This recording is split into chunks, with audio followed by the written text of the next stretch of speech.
Okay, greetings. Welcome to the book of Judges, chapter 9. Chapter 9, verse 1. Mark. And Abimelech, the son of Jerubbaal, went to Shechem to his mother's relatives and spoke to them and to the whole clan of the household of his mother's father, saying, Okay, thank you. That is an unusual chapter break. Remember, verse break. Remember, chapter breaks are from 1260 AD by a man named Carmel de Hugo, and verse divisions are from 1551 AD by a man named Robertus Stephanus. Some of them are like, huh? Like right there. How do you break the verse there? Saying, and he breaks the verse. But, hey, you try doing it, okay? It'd be very, very difficult. Nevertheless, the scene opens up with Abimelech, whose name means, my father, my Abba is king. My father is king. The scene opens up with Abimelech leaving, going somewhere, maybe, who knows, he's leaving the funeral of his father in Ophrah, maybe. And nevertheless, he's returning to his home base at Shechem. Shechem literally means shoulder. And it, well, maybe when we get along later, we'll describe more of the geography of Shechem. Nevertheless, Shechem is the navel of what we would call the high hill country of Ephraim. The navel, the center, the high hill country of Ephraim. It is also, as you can maybe kind of sort of see from the map, it's the hub of major crossroads in the region. Both regional and intra-regional routes converge like a magnet to Shechem. Okay? So when Abraham comes into the land and he goes to Shechem, it's not like he's going to Manton or Shingletown, where there's like population 103. Right? He's coming to like Redding, right? Where it's at the crossroads of 44 and 5 and 273 and 299 and all these kind of stuff. Very busy place. Okay? We'll kind of, like I said, unpack the lay of the land of Shechem as we go on. Of course, the site of Shechem, where Abimelech's capital is, or I should say was, deeply associated with the patriarchal narratives, wasn't it? And they came onto Shechem. It would later, in Israelite history, become the first capital of 3 capitals of the northern kingdom. We see that in 1 Kings 12:25. And Jeroboam fortified Shechem. So Shechem is the first capital. Second capital was Tirzah, which is very close. Tirzah. And then the third capital, much, much later during the time of Omri and Ahab, was Samaria, the New Testament Sebastian. So Shechem, deeply religious, politically, administrative, military kind of hub, naval, in the high hill country of Ephraim. Verse number 2, Lane. Ask all the citizens of Shechem, which is better for you, to have all 70 of Jerubbaал's sons rule over you, or just one man. Remember, I am your flesh and blood. Okay, what's going on here? Abimelech beseeches the members of his elite family, right? Because they're all descendants of Gideon. Okay, so he's beseeching members of his elite family who have political sway, by the way, to be the middleman in helping him establish a regional crown, a regional monarchy, which, of course, by the way, his late father denied. He didn't want to be king, as you can recall, instead preferring a theocracy. But we see here that Abimelech is reaching for the crown. He's reaching to become the first king of quote-unquote Israel. Now, sensing that a monarchy was probably foreseeable, Abimelech persuades his family of the pluses and of the benefits that would come to them from having one of their own in office. Okay? benefits from having one of your own in office. Not who you know, but what you know, right? Like with Blue Bloods. Does anyone watch Blue Bloods besides me? I've seen a few episodes. Okay, right. I mean, Jamie Reagan, the cop, right? His dad, Frank Reagan, Tom Selleck, is the police chief. So he gains benefits. Even though he always doesn't use those, he still gains them, right? Because his dad is the PC.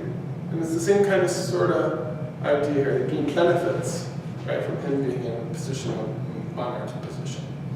Verse number 3, Yochanan. And his mother's relatives spoke all these words on his behalf in the ears of all the leaders of Shechem. And their hearts inclined to follow Abimelech, for they said, "He is our brother." Okay, there is an artist's rendition of what the city would have looked like at this time. Abimelech, promoting his famous heritage, which he had a wonderful genealogy, promoting his famous heritage and relaying the political promises made to them. The relatives, the kin of Abimelech, they persuade the men of Shechem.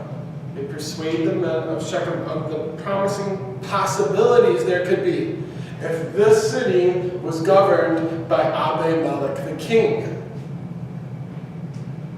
Instead of this loose-knit, sort of, kind of theocracy that's going on now, right? All right, verse number 4. Wow. So they gave him 70 shekels of silver from the temple of Baal-berith, with which Abimelech hired worthless and reckless men, and they followed him. Okay. Baal Berit. Now remember, Baal or Baal, in this instance is, well, Baal is Lord, and Berit, it probably means wells, like, fresh water, right? It's also, some people surmise it could possibly be, because in Syria, Baal is called he's called Hadad. That's why in the Bible you have Ben-Hadad. That's the guy's name. It's actually a dynastic name, like a Jabin or a Caesar or something like that. But Ben-Hadad means son of Hadad, and Hadad is the Syrian name for Baal. So it could be the Baal of Beirut. Maybe, but probably not. Beirut isn't mentioned at all in the Bible, by the way. But it was a functioning city at this time, for sure. Okay? So maybe the Lord of the Wells, maybe something like that. There's an artist rendition of a replica, that's not a replica, that's the real deal actually, of the Baal that was found outside of the gate of Ashkelon from this time, from late Bronze Age or early Iron Age 1. The religious ruling class, back to the text, the religious ruling class backing the new government, right, the priests backing the new government, Abimelech going to be our king, they went to the ATM in the church, not the church, in the temple, and they withdrew 70 pounds, according to the Vulgate, 70 pounds. This says 70 pieces of silver. But the Latin Jerome's Vulgate says 70 pounds, whatever. So they withdrew from the temple or from the bank of the city, and they used that money to compensate the assailants of Abimelech for eliminating any political rivals. Chicago-style politics, okay? Chicago-style politics, that's what we're dealing with here. Verse 5, Jim, read that. Then he went to his father's house at Ophrah and killed his brothers, the sons of Jerubbaal, setting them on one stone. But Jotham, the youngest son of Jerubbaal, was left, for he hid himself. Thank you. The motley crew came to Ophrah. Nobody knows where it is. It's as mysterious as Melchizedek. Okay, no one knows the place name. If you go there and you find it, let me know. I'll come there and we'll try and find Gideon's tomb. Talk about a cool find. See if you can find Gideon's tomb. It's there somewhere probably. So the motley crew came to Ophrah. Maybe just some 5 or 10 miles away from Shechem. And they publicly executed all the seed of Gideon upon the altar which his father made to commence the Reformation from Baal to Yahweh worship some 40 years earlier. You with me? Everybody with me? Repeat that? Sure. The motley crew came from Shechem to Ophrah, 5 to 10 miles away, whatever. They publicly executed all the seed, all the descendants of Gideon. And they did it upon the exact altar which Gideon had commenced for a religious reformation from Baal to Yahweh 40 years earlier. Thank you. You're welcome. Nevertheless, Jotham, whose name means Yahweh is perfect, something like that. Jotham, like in later biblical narratives, escapes the sword and preserves the line of the family. 2 Kings 11:2 would be another example of this pattern or motif. But Yehosheba, the daughter of King Jehoram and sister of Ahaziah, took Joash, son of Ahaziah, and stole him away from among the royal princes who were about to be murdered. Matthew 2:12. And having been warned in a dream not to go back to Herod, they returned to their country by another route. So just 2 later examples, right, of the pattern or the motif of a son escaping the sword and preserving the line of the family. Verse 6, Mark. All the men of Shechem and all Milo assembled together, and they went and made Abimelech king by the oak of the pillar which was in Shechem. Okay. Upon the return from Ophrah to Shechem, upon the return of slaughtering any of Abimelech's potential rivals, his half-brothers and whatever, they're gone, they're dead. So upon the return of slaughtering any potential rivals, the city gathers together for the public coronation of the first quote-unquote king of Israel at what would later become, even though not under Abimelech's watch, the first capital of the northern kingdom. Let's continue. Like Joash, because we see here that they made Abimelech king by the plane of the pillar, Like Joash, who also stood by a pillar upon his coronation, 2 Kings 11:4. She, that's Atalia, looked, and there was the king, standing by the pillar, as the custom was. The officers and the trumpeters were beside the king, and all the people of the land were rejoicing and blowing shofars and trumpets. Then Atalia tore her robes and called out, "Treason! Treason!" So like Joash, who much later also stood by a pillar upon his coronation, as the manner was, this was the custom, Abimelech also stood in Shechem in a prominent place, which was probably on the steps or in the vicinity of the temple of Baal. There is no division between quote-unquote church and state in antiquity. No division. In many ways, the narrative, the account of Abimelech, it kind of illustrates what would have become of Israel if there were no judges to call them back to Yahweh. Okay? Say that again.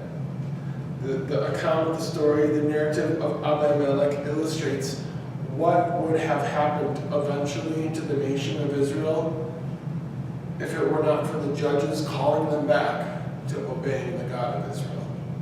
Okay? Verse number 7. Lane.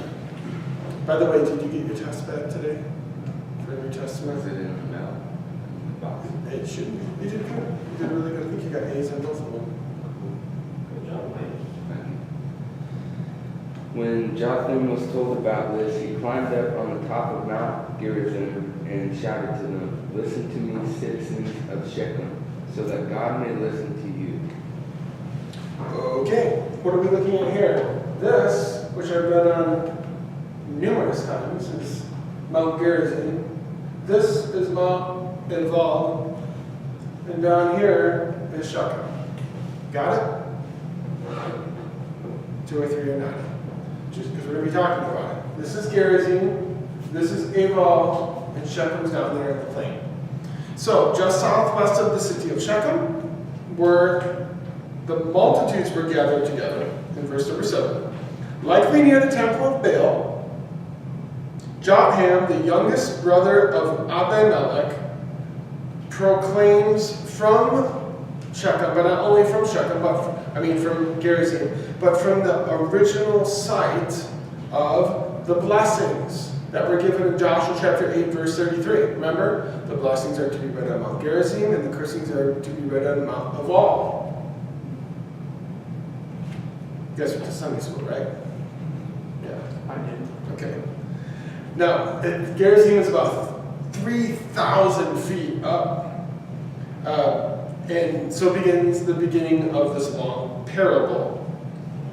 The long parable. Now, even though today, down here is Nablus, which is a hornet's nest of terrorism, but when the time's right, you can go in there with a guard, and you can go to the well of Jacob. It's still there. You can drink out of it. No, I don't know. Yeah, you can. I think you can drink out of it. But anyways, even with the noisy city, actually, last time I was up here, I could hear down in the city within a matter of like 10 minutes, probably 50 gunshots. But even though you're dealing with noise pollution, with cars and whatever, you can still pick it up, the natural acoustics that functioned in antiquity in Joshua 8 and in here, because he's going to stand like right up here, just, arms reach away, and then he's going to shout down to the guys down in Shechem. Let's see what he's going to shout down. Verse number 8. Like, Again. no, John. Sorry. The trees once went out to anoint the king over them, and they said to the olive tree, "Reign over us." Okay. In this very first parable recorded in all of Scripture, we should understand the trees in this parable to represent the children of Israel, the nation of Israel. More specifically, the inhabitants of Shechem. The inhabitants of Shechem. And the olive tree, which you're looking at, a beautiful olive tree in Israel.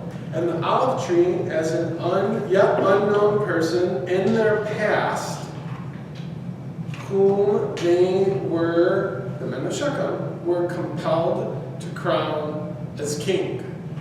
Okay, you with me? Verse 9. But the olive tree said to them, "Should I cease giving my oil, with which they honor God and men, and go to sway over trees?" Okay, the first man whom Israel had wished to anoint as king is compared to the olive tree. Got it? A tree later, right, we're still hundreds of years away, a tree later compared to the godly King David. Isaiah 52:8.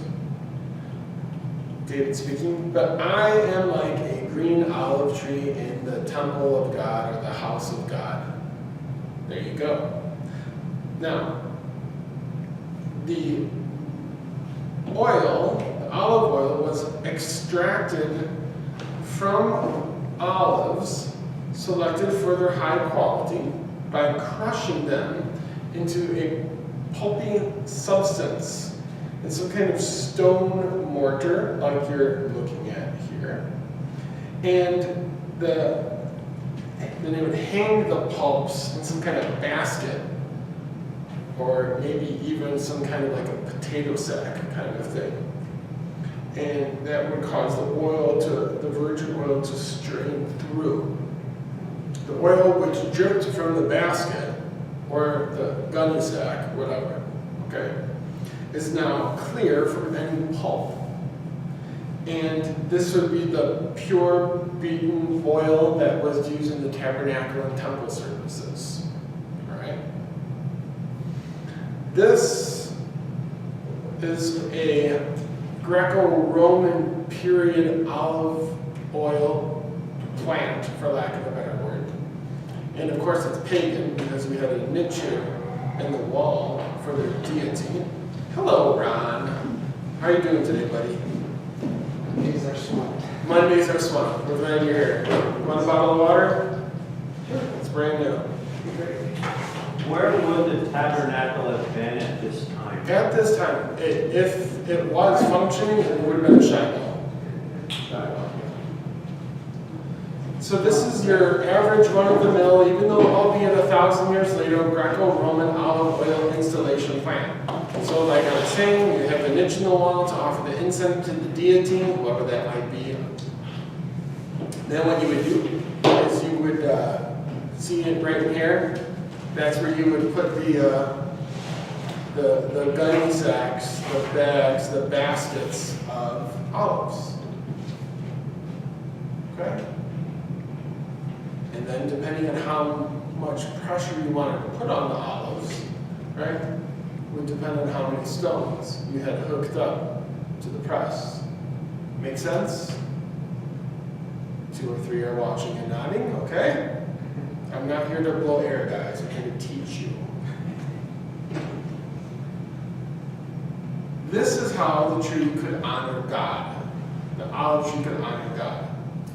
How can an olive tree honor God? Because the olive tree is producing the olives that are crushed into the olive oil that lights the light in the house of God. Now, of course, the later grades of oil were used to honor man, because we're seeing right here in the text it says they honor me and they honor God. The olive does. They honor man. How does an olive tree honor man? Well, thank you for asking. Medicinal, domestic, and economic purposes. Okay? Maybe, just maybe, the olive tree here is referring to Joshua, the son of Nun. Maybe. Chapter 9, verse 10. Jim. Then the tree said to the fig tree, "You come, reign over us." Upon being rejected for their desire for a king, the children of Israel, even the men of Shechem, now beseech the fig tree. And you're looking at a picture of a fig tree in Israel. A tree which was once comparable to a woman of great stature. Who would that be? Well, I don't know. But one example of a fig tree being compared to a woman is in like the Song of Songs, chapter 2, verse 13. That fig trees put forth your or her green figs. So if Joachim is giving a chronology, a history of Israel, cryptically, enigmatically through a parable, and maybe Joshua is the olive tree, maybe the fig tree, maybe this is referring, since it's feminine, oftentimes, is referring to Deborah. Okay? Deborah, maybe. The wife of Lapido. Okay?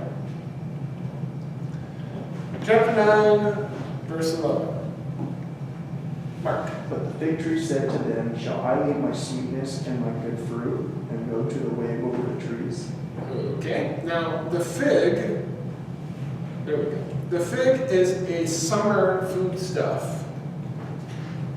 And it was one of the 7 species for which the land of Israel was known. Of course, that's Deuteronomy 8, 7, and 8, which lists in Deuteronomy 8, 7, and 8 the 7 species of food that were common, the staples of not only what was in your refrigerator in antiquity, but what was a large part of your economy, right? Shepherd farmer, this is what the farmers had. and the fig is one of the 7. The representation of the fig in scriptures is often one of royalty. Often one of royalty. And it is often a picture in antiquity on ancient Israelite coins as a symbol of not only royalty but prosperity. Along with the vine, it is symbolic for blessings where one can enjoy their land and their family, one can enjoy the possession of his father's inheritance in a state of tranquility and peace and blessing. Like in 1 Kings 4:25. Right? During Solomon's lifetime, Judah and Israel from Dan to Beersheba lived in safety. And how did they live in safety? What is the one possible way the author can describe how they lived in safety? They didn't have the air conditioning on and were watching NCIS or whatever it's called. Right? They were what? Under their own vine and under their own fig tree. Okay? The symbol of prosperity, wealth, security, etc. Verse 12, lane. Then the tree said to the vine, "Come and be our king." Okay? The children of Israel, even the men of Shechem, then asked the vine, like the fig, which was at times symbolic for influence, and also the monarchy. Okay? The vine, like the fig, was also symbolic for influence, prosperity, and the monarchy, the crown. The vine is also a summer food, and was also one of the other 7 species that consisted or made of the ancient Israelite diet in Deuteronomy 8, 7 and 8. Now, who knows, but maybe this is referring to Gideon, if he's trying to preach to them through a chronology of their great leaders since they've been back in the land cryptically. Maybe. Just a big maybe. Nevertheless, let's continue. Verse 13, John. But the vine said to them, "Shall I leave my wine that cheers God and men and go hold sway over the trees?" Okay. Wine, how does wine cheer both God and man? Good question. Wine cheers both God and man in that wine was used in the tabernacle as a drink offering. Guys, Jesus did not turn water into grape juice, no matter what your Baptist friends say. Okay? It was alcohol. It was wine. It's a party. It's a birthday party. Let's have some fun. Okay? Wine cheers both God and man, because wine cheers God because it's used in the tabernacle as a drink offering. Numbers 28:7. He says, also bring a wine offering of 1 quart of wine for each lamb. Pour it out to the Lord in the holy place. Now, and of course, to man, wine makes the heart of man merry or happy. Ruth 3:7. And when Boaz had eaten and drank, and his heart was merry. He wasn't drinking hot cocoa that made his heart merry. Okay? He was drinking wine. That's why his heart's merry. Okay? Chapter 9, verse 14. Ron Reese, please. And said, all the trees unto the bramble are come down and rain over us. Thank you. The children of Israel, and you're looking at some bramble on the screen. The children of Israel, from the men of Shechem, then asked the bramble to be king. What is a bramble? Well, it is a thorny tree, often comparable in the scriptures to the wicked. Example? Psalm 58, 7 through 9, but we'll just zero in at 58, 7. Before your pots can feel the thorns, he shall take them away. He shall take who away? The wicked away. What are the wicked compared to? This brush, this bramble that just chokes everything that's beautiful and good looking in your garden and this kind of stuff. Now, that is to say the wicked are to be destroyed quicker on the judgment of God. The wicked are to be destroyed quicker than the heat from a fire of thorns could reach the cooking vessel. That's what he's saying there. Okay? See, some of these things are kind of difficult for us to wrap our mind around because all you do is you go to the microwave and press this and press. Did you know that Nazis invented the microwave, by the way? I'm not saying you shouldn't use a microwave, but maybe you shouldn't because it takes away like 95% of your antioxidants of your broccoli when you cook your food in there. But yeah, they invented the microwave and they invaded Russia. World War, whatever. Anyways. Verse 15. And the bramble said to the trees, if in truth you anoint me as king over you, then come and take shelter in my shade. But if not, let fire come out of the bramble and devour the cedars of Lebanon. Okay, there's a cedar of Lebanon on the image on the screen. The bramble is obviously identified with Abimelech. That's why I'm thinking that all of these trees in this narrative are as a chronological account of their history. Because the bramble here is Abimelech. And he accepts the petition of the men of Shechem, promises the children of Israel protection. Abimelech then, we see, threatens the inhabitants of Shechem that if they did not accept him as king and his worthless motley crew, that they would not only destroy the least of them, but the mighty men as well, i.e. the cedars of Lebanon, the mighty men of the city. Okay? Make sense? 2 or 3 are not. Good. I'll take it. Verse 16. Jim. Now therefore, if you have dealt in truth and integrity in making Abimelech king, and if you have dealt well with Jerubbaal and his house, and have dealt with him as he deserved. Okay, thank you.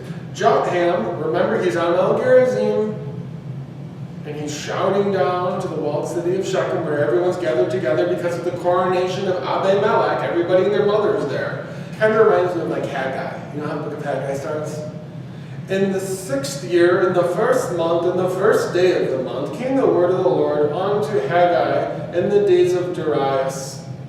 Now, why would he say that? The 1st day of the month. Because the 1st day of the month is the holiday of the new moon in Jerusalem. Everyone goes up to Jerusalem on the 1st day of the month. This is the new moon. So what does that mean? It means like he's preaching like at prime time. You know what I mean? Not at like, you know, that's what it means. And that's what's going on here. Jotham's taking advantage of the crowd that's already gathered together. He didn't have to do anything. They're all gathered together for the coronation of Abimelech anyways, right? And so now he's using an opportunity to preach. Now, Jotham is challenging the people. He's challenging them if they've really thought through the coronation of this murderous man. He destroyed the seed of the most famous judge, Gideon, and if their actions of wanting him as a king, he proposes here, do those really indeed honor Gideon, who everybody loves, right? Let's put him on the dollar bill. No, we'll put him on the $10 bill. We're going to put a woman on the $10 bill anyways now. So we'll put let's, you know, you want to put Gideon on the $10 bill, right? And are you really thinking that what you're doing here is really honoring Gideon? Right? That guy killed 69 of the 68 of his sons. You want him to be your king? Verse 17. For my father fought for you and risked his life and delivered you from the hand of Midian. Okay. Herein, he, that's Jotham, he reminds the generation after Gideon, okay, most of them are, the generation after Gideon, that his father, Jotham, his father Gideon, led the battle that destroyed 135,000 oppressors. If you do the math. And he went to great geographical lengths to finish the oppression, all the way into Transjordan, probably to the King's Highway. And not only that, but remember that he cut off the heads of the snake, the two Midianite kings, Oreb, which means wolf, and Zev, which means raven. Okay? Verse 18.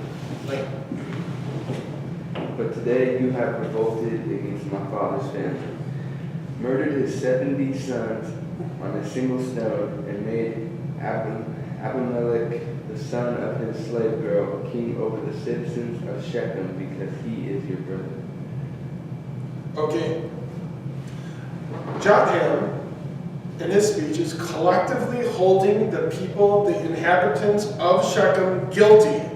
And he's holding them guilty for the murder of the house of Gideon. Because why? Because of their installation of Abimelech, the murderer, as king. Not turning him over to judgment. Not for any great feat that Abimelech had accomplished. It's not like he pushed back the Midianites or the Amalekites or anything like that. But simply because all other nominations were rejected and he was their relative. Verse number 19, Johnny. If you then have acted in good faith and integrity with Jeroboam and with his house this day, then rejoice in Abimelech, and let him also rejoice in you. Okay. Intending to persuade the thoughts and intents of their heart, Jotham, Gideon's son, encourages them to celebrate their king, Abimelech, if they believe. Celebrate if you believe he's done justly and he loves mercy, and he didn't do that. But he killed the 70 sons of Gideon. Verse 20, Ron.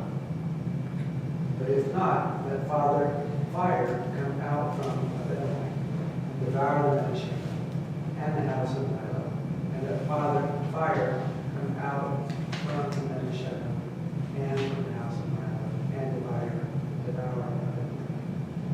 Okay, seeing that they know these things before, that is to say the inhabitants of Shechem, Jotham now prophesies to them that if they do crown him, if they do crown Abimelech king, an awful civil war is going to eventually destroy Abimelech and all those within the city and without the city who wished him to be king. Okay? 21. And Jotham ran away and fled, and he went to Beer and dwelt there, for fear of Abimelech, his brother. Well, if I gave that speech, I would probably also run away and flee to Beer also. But how do you pronounce that place name? Is it Beer? Bear? I don't know. Whatever. Upon commencement of the parable, when he finished the parable, the half-brother of, which he was, Jotham, the half-brother of Abimelech departs to a place name which has not yet been identified. But some people suggest the site is to be identified with a site called El Bire, which sounds a lot, right? The etymology sounds the same. Bire and beer. And it's in the area probably of Porphra, which no one knows what that is, about 7 miles northwest of Bet-Shan, maybe? So maybe right about where the arrow is. That's just a suggestion. I don't know. It's a long shot. What you're looking at is the crow flies here about 40 miles. Something like that. Okay? Verse 22. Now Abimelech ruled over Israel 3 years. The narrative picks up without a beat, doesn't skip a beat. The narrative, the story picks up 3 years later. 3 years later, with Abimelech not ruling over Ephraim, which we would suggest, or surmise, I should say. He's not ruling over Ephraim. What's he ruling over? All of Israel. All the northern kingdom. Okay. I thought Saul was supposed to be the first king, right? Is that what you hear? Yeah. Was Abimelech the first king? Sounds like it. Pretty straightforward. Let's keep going. Verse 23. Then God sent an evil spirit between Abimelech and the men of Shechem, and the men of Shechem dealt treacherously with Abimelech. Okay, here's an artist's rendition of Shechem with Gerizim and Aval in between them. We should not understand the above mentioned spirit, the evil spirit. We should not understand it to be some kind of demonic spirit. Okay, it's not. But a spirit of discontent. A spirit of discontent with the direction of the kingdom. You with me? And its policies under Abimelech in the hearts and the minds of the people of Shechem. Everything's broken. Politically, governmentally speaking, right? And then there's this spirit of discontent that exists between Abimelech, as we see in 23, and the people who live there. They don't like where the nation's going, right? But the problem is they don't live in a democracy where they could vote them out every 4 years, okay? It's a monarchy. You ain't going nowhere. So there's a real spirit of discontent with the people who work 9 to 5, as it were. Okay? All right, verse number 24, Mark. I just read 23. Oh, you did? Okay, sorry. Lane 24. God did this in order that the crime against Jerubbaal's 70 sons, the shedding of their blood, might be avenged on their brother Abimelech and on the citizens of Shechem, who had helped him murder his brothers.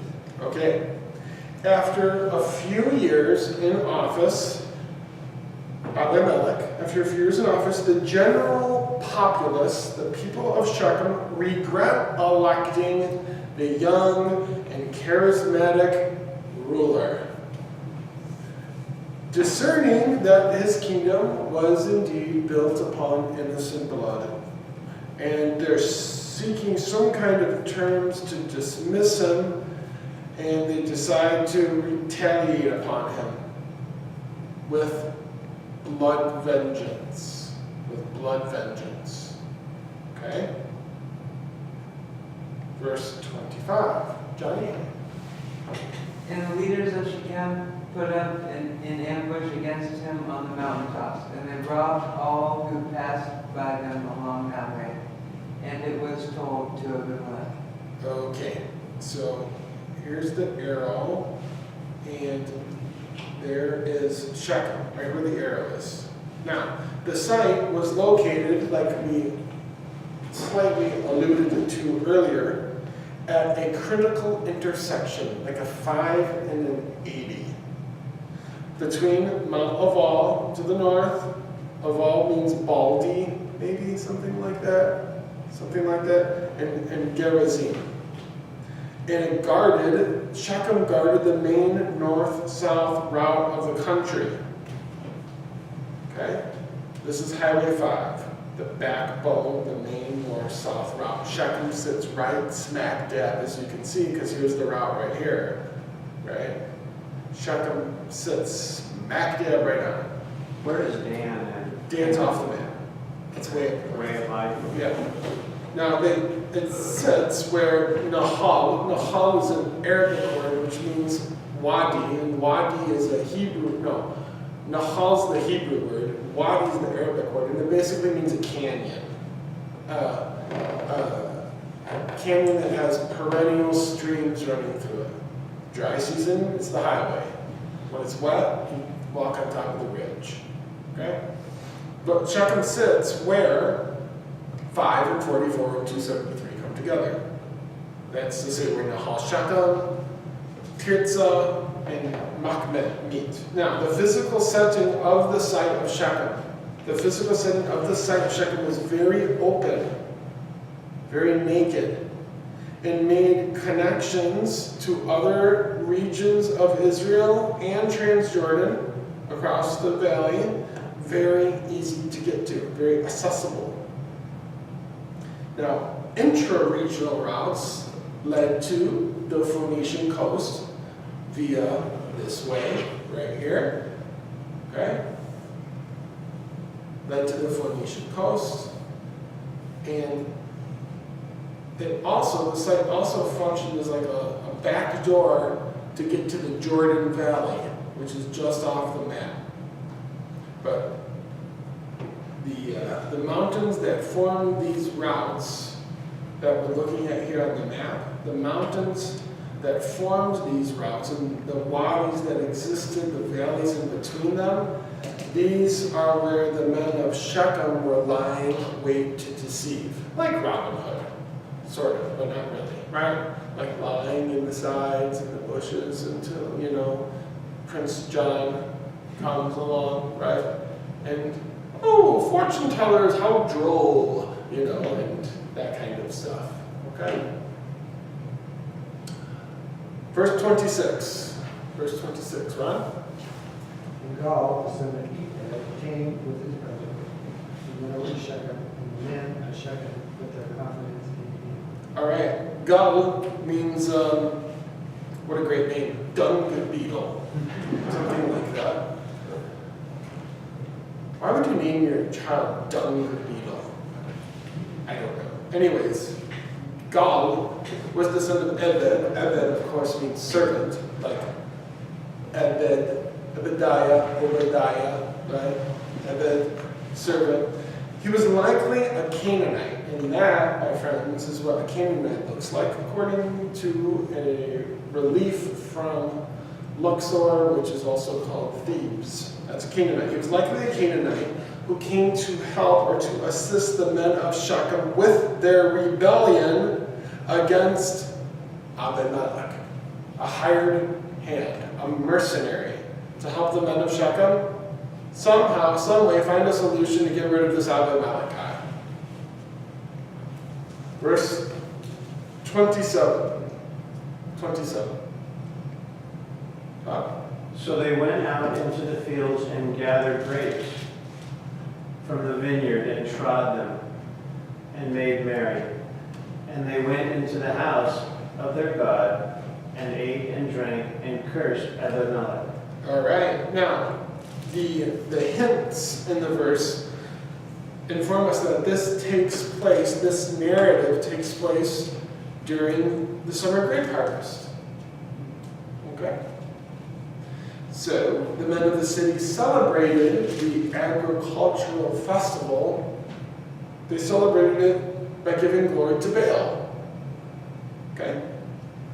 And in their drunken stupor during the grape festival, okay, they cursed the king aloud. They cursed Abimelech aloud.